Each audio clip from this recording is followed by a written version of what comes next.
London, in the London segment, mentioned knowing that she's not represented in the media.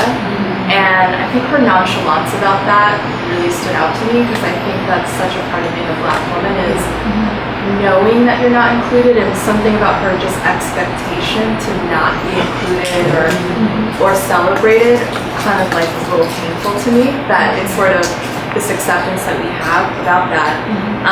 And she went on to say that she didn't care, that she didn't need that, which didn't quite ring true to me. I think partly I was wondering, are we nonchalant or are we just numb as a self-protection mechanism?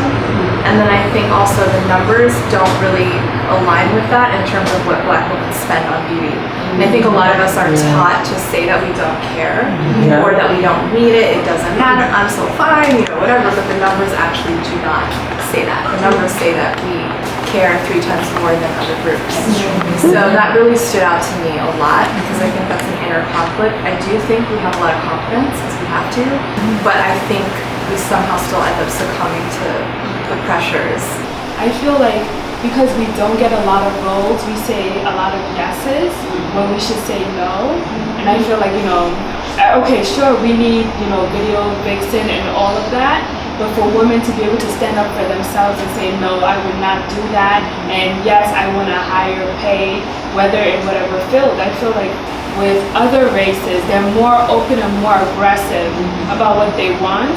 We might know what we want, but we're fearful and scared of saying what we want because we're fear of rejection. We're afraid that we'll lose that opportunity. So I feel like we're always in this survival mode to grab that opportunity and not weigh the pros and the cons of what will come with those yeses or those no's.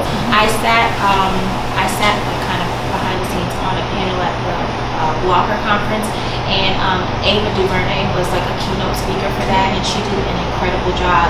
But one of the questions someone posed to her was, you know, you're a director and you have so much control over some of these films that you're producing. How come we don't see more staff behind the scenes that are staff of color? And she said it's because there aren't any. And she said if there were more of those people on staff, you know, doing these other jobs, she would hire them to be, you know, part of her crew. But they just don't aspire to do that. I'm a YouTuber and I'm a blogger, so I used to get very frustrated because I would see a lot of Black women who have like huge numbers of following, like 400,000, 500,000, and they would not get any money or like big deals as opposed to somebody that's white. Yes. Why don't we start our own things? Like, we shouldn't be waiting on them to do anything for us. Yes. There's a lot of media people here, as I heard you guys spoke. So I would say, like, if we want more representation, we can do this by ourselves.